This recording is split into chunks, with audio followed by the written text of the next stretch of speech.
बच्चों, third year political science के second paper अंतर्राष्ट्रीय संबंध के पेपर में आज अपन एक नए टॉपिक की शुरुआत करेंगे और वो टॉपिक है निशस्त्रीकरण। देखिए, अंतर्राष्ट्रीय जगत में निशस्त्रीकरण का बहुत महत्व है ना?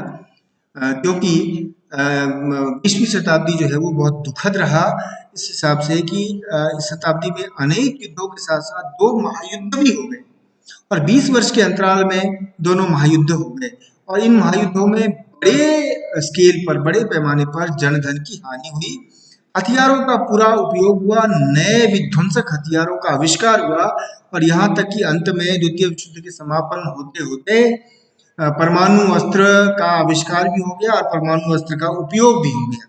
ये बहुत दुखद रहा। यद्यपि 19वीं शताब्दी से ही के उत्तरार्ध से ही हथियारों का, अस्त्रों का, बड़े घातक अस्त्रों का आविष्कार होने लग गया था, लेकिन 20वीं शताब्दी में तो जो हथियार हैं वो बड़े घातक श्रेणी में आकर ये संहार के अस्त्र साबित हुए। हथियारों की भी श्रेणी दो प्रकार की सामान्यतः रही है। एक तो कन्वेंशनल वेपन यानी परंपरागत हथियार, अस्त्र शस्त्र अस्त्र, और एक नॉन कॉन्वेंशनल हथियार जिसमें हम आणविक हथियारों को भी, परमाणु बमों को भी शामिल करते हैं, और परंपरागत में अपन जो है वो तोप, गोले, बंदूक इत्यादि को शामिल करते हैं। तो इन हथियारों के कारण जो स्थिति बनी, उसके कारण से जो युद्ध हुए और दुनिया में अशांति रही, मानव सभ्यता को खतरा पहुंचा, इस कारण से एक निशस्त्रीकरण की बात होने लगी। 1896 में जब द हेग में निशस्त्रीकरण सम्मेलन हुआ पहला, तो उसी समय इसकी आवश्यकता महसूस की जाने लगी कि निशस्त्रीकरण चाहिए। अब निशस्त्रीकरण की बात को सिद्धांत रूप में देखा, निशस्त्रीकरण कितने प्रकार की होती है। निशस्त्रीकरण का मतलब क्या है, अर्थ सबसे पहले समझे। निशस्त्रीकरण का अर्थ है शस्त्रों में कटौती, शस्त्रों की संख्या में कटौती, शस्त्रों के घातक प्रकृति में कमी करना, है ना। शस्त्र पूरी तरह से समाप्त नहीं हो सकते। निशस्त्रीकरण का मतलब ये नहीं है कि शस्त्र पूरी तरह से समाप्त हो जाएंगे, क्योंकि ऐसा माना गया विशेषज्ञों के द्वारा कि शस्त्रों को पूरी तरह समाप्त करना व्यावहारिक नहीं है, और जब तक मानव सभ्यता है, जब से है और जब तक रहेगी, तब तक शस्त्रों का अस्तित्व रहा है। क्योंकि शस्त्र न सिर्फ युद्ध के लिए बल्कि हमारे नियमित मानवीय सभ्य सामाजिक जीवन में कानून व्यवस्था की दृष्टि से भी आवश्यक है। इसलिए पूर्णतः शस्त्र समापन नहीं हो सकता। जो संपूर्ण निशस्त्रीकरण है वो यूटोपिया है, वो काल्पनिक अवस्था है जिसको प्राप्त नहीं किया जा सकता। लेकिन निशस्त्रीकरण के और कितने प्रकार हो सकते हैं? तो निशस्त्रीकरण का एक प्रकार है सीमित निशस्त्रीकरण, है ना, लिमिटेड निशस्त्रीकरण, यानी कुछ मात्रा में, कुछ क्षेत्रों में, कुछ मात्रा में शस्त्रों की संख्या और शस्त्रों को की विस्तार को रोकना। जैसे 1963 में 1963 में जो पीटीबीटी संधि हुई थी, पार्शियल टेस्ट बैन ट्रीटी, वो परमाणु अस्त्रों को एक सीमित मात्रा में सीमित करने की संधि थी। वो एक सीमित निशस्त्रीकरण का उदाहरण था, इसी तरह से जो साल्ट वन संधि थी, वो सीमित संधि, यानी कुछ हद तक अमेरिका और जो सोवियत संघ थे, वो दोनों आपस में शस्त्रों की कटौती कर रहे थे। सीमित निशस्त्रीकरण, है ना। दूसरा इसी का एक दूसरा इसका जो ठीक उल्टा होता है वो है व्यापक निशस्त्रीकरण। व्यापक निशस्त्रीकरण का मतलब होता है कि निशस्त्रीकरण को, शस्त्रों में कटौती को, शस्त्रों में कमी को, वो बहुत व्यापक स्तर पर ले जाना, बड़े स्तर पर इसका करना। जैसे NPT, nuclear non proliferation treaty, परमाणु परीक्षण निषेध संधि। फिर जैसे CTBT, comprehensive test ban treaty, है ना, व्यापक परमाणु परीक्षण निषेध संधि। जैसे स्टार्ट वन, स्टार्ट टू, ये जो संधियां थी ये व्यापक निशस्त्रीकरण की श्रेणी में आती है। क्यों? क्योंकि ये जो संधियां थी तो परमाणु और परमाणु अस्त्रों और मिसाइलों को दुनिया में बड़े पैमाने पर इसकी कटौती करने के संबंध में थी, और इसलिए निशस्त्रीकरण व्यापक स्तर पर होता, न सिर्फ दो देशों के बीच में, दो पक्षों में, अनेक देशों में। जैसे एनपीटी, वो सभी देशों पर लागू होने वाली थी। सीटीबीटी, वो सभी देशों पे, हालांकि सीटीबीटी लागू नहीं हो पाया, क्योंकि वो सभी देशों पर लागू होने वाली थी। तो ये जो है ये व्यापक निशस्त्रीकरण। फिर एक प्रकार है वो है वैश्विक निशस्त्रीकरण बनाम क्षेत्रीय निशस्त्रीकरण। अब वैश्विक निशस्त्रीकरण मतलब ग्लोबल डिसआर्मामेंट, यानी कि दुनिया में जिस निशस्त्रीकरण के कारण दुनिया के हर हिस्से शस्त्र कटौती से लाभान्वित हो, वो वैश्विक निशस्त्रीकरण है। चाहे वो अमेरिका सोवियत संघ के बीच में संधि तक ही सीमित ना हो, बल्कि दुनिया के हर छोटे देशों तक इसका प्रभाव हो और इसके कारण से युद्ध की आशंका में कमी हो, वैश्विक स्तर पर कमी हो और सभी देश इसको माने, है ना। न्यूक्लियर नॉन प्रोलिफरेशन ट्रीटी इस श्रेणी में आता है ना। जैसे रासायनिक हथियार, है ना, प्रतिबंध संधि है, या जैविक हथियारों को प्रतिबंधित करने की संधि है, ये वैश्विक संधि है, ये वैश्विक स्तर पर लागू है, तो ये वैश्विक संधि निशस्त्रीकरण। इसी के ठीक उलट है वो है क्षेत्रीय स्थानीय, इसको क्षेत्रीय स्थानीय निशस्त्रीकरण कहते हैं।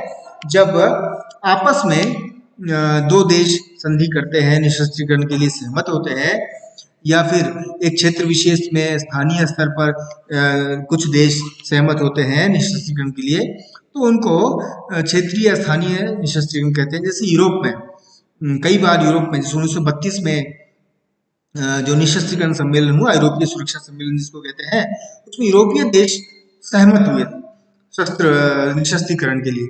हालांकि वो बहुत लागू नहीं हो पाया, क्योंकि फिर उस समय जो है हिटलर का और जर्मनी का और इटली का जो शस्त्रीकरण की जो प्रक्रिया थी, शस्त्रों का जो होड़ था, वो खतरनाक स्तर पर ले गया यूरोप को। लेकिन वो एक क्षेत्रीय सुरक्षा सम्मेलन था, है ना। इसी तरह से अगर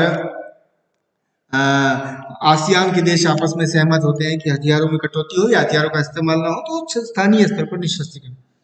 तो ये निशस्त्रीकरण जो है ना, और इसी से संबंधित अन्य भी कैटेगरीज है, श्रेणियां हैं, जैसे जैविक निशस्त्रीकरण, जैविक अस्त्र निशस्त्रीकरण, परमाणु अस्त्र निशस्त्रीकरण, रासायनिक अस्त्र निशस्त्रीकरण, है ना, परंपरागत निशस्त्रीकरण। ये बहुत सारे निशस्त्रीकरण के प्रकार हैं जिसके माध्यम से निशस्त्रीकरण होता है। अब देखिए, ये तो निशस्त्रीकरण के प्रकार और निशस्त्रीकरण के सिद्धांत, अर्थ और सिद्धांत है। अब देखिए कि निशस्त्रीकरण के जो दो बड़े स्टेप हुए, जब हेग सम्मेलन हुआ 1896 में, 1932 में, उसके बाद द्वितीय विश्व युद्ध के बाद संयुक्त राष्ट्र के तत्वावधान में पुनः है जो 1950 के दशक में हुआ निशस्त्रीकरण सम्मेलन, इन सब का बड़ा व्यापक असर रहा। लेकिन जो असली निशस्त्रीकरण की शुरुआत हुई वो द्वितीय विश्व युद्ध के बाद ही हो सकी है, संयुक्त राष्ट्र संघ की स्थापना के बाद ही हो सकी है। राष्ट्र संघ जो प्रथम विश्व युद्ध के बाद उसने प्रयास किया, वो प्रायः असफल ही रहा निशस्त्रीकरण का। कारण ये था कि उस समय जो 1800 जो हिटलर और मुसोलिनी और जर्मनी की स्थिति रही इटली की, जिसके कारण निशस्त्रीकरण उन्होंने ओपनली डिफाई किया।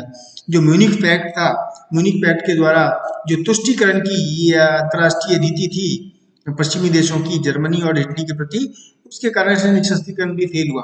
तो राष्ट्र संघ प्रायः असफल रहा। लेकिन द्वितीय विश्व युद्ध के बाद जो निशस्त्रीकरण है वो फलीभूत होता दिखा कुछ अवसरों पर। हालांकि इस दौरान शीत युद्ध की विभीषिका बनी रही, शीत युद्ध का तनाव बना रहा। शीत युद्ध के कारण कई अवसरों पर ऐसा लगा कि निशस्त्रीकरण नाम की कोई चीज नहीं रहेगी। जिस प्रकार से परमाणु होड़ लगी थी, शस्त्रों की होड़ लगी थी। लेकिन यह भी सच है कि इसी शीत युद्ध के युग में देशांत भी आया, तनाव को कम करने की प्रक्रिया भी चली, जिसके कारण से जो निशस्त्रीकरण है वो अनेक अवसरों पर फलीभूत भी हुआ, है ना। उसके उदाहरण हम देखेंगे, कई सारे हैं। तो शीत युद्ध के बावजूद यह भी सच है, चाहे वो क्यूबन मिसाइल क्राइसिस हो या अफगान संकट हो, शस्त्रों के बड़े पैमाने पर परमाणु युद्ध होने के बावजूद युद्ध न हो सका, तो इसके पीछे कहीं ना कहीं निशस्त्रीकरण की प्रक्रिया भी थी, निशस्त्रीकरण की संधियां भी थी। वो हम एक एक करके देखेंगे। तो ये जो है निशस्त्रीकरण का लाभ द्वितीय विश्व युद्ध के बाद दुनिया को मिला और शस्त्रों की होड़ कम हुई देतांत के कारण भी और उसके बाद भी। तो ये जो निशस्त्रीकरण है वो असल में सही मायनों में द्वितीय विश्व युद्ध के बाद व्यापक रूप से चला है ना। घातक अस्त्रों पर भी नियंत्रण लगा है। अब वो क्या क्या संधियां हैं, एक एक करके निश्चितीकरण के बारे में, चाहे वो परंपरागत हो या परमाणु क्षेत्र में हो, जैविक रासायनिक क्षेत्र में, उसके बारे में देखेंगे। हालांकि दुखद ये है कि अब भी चुनिंदा क्षेत्रों में चुनिंदा राजनेताओं के द्वारा से अंतर्राष्ट्रीय स्तर पर ये किया जाता है। कभी आरोप ये लगता है कि वियतनाम युद्ध में अमेरिका ने रासायनिक अस्त्रों का प्रयोग किया, नापाल्म बम का, फिर जैविक हथियारों का प्रयोग कई बार करने की धमकी दी गई उत्तर कोरिया के द्वारा या इराक के द्वारा, या फिर अनेक ऐसे उदंड रॉब स्टेट्स, उदंड देशों के द्वारा। तो खतरा तो बना हुआ है। जिस प्रकार से कोरोना, अभी कोविड-19 आया, तो कई विशेषज्ञ आरोप लगाते रहे हैं कि ये प्रयोगशाला में विकसित एक जैविक अस्त्र की भांति है, जिसको चीन ने किया है। हालांकि अनवेरिफाइड है, लेकिन अभी भी इस तरह के आरोप लग रहे हैं। तो कुल मिलाकर खतरा बना हुआ है। तो इससे संबंधित जो संधियां हैं, वो उसके बारे में विस्तार से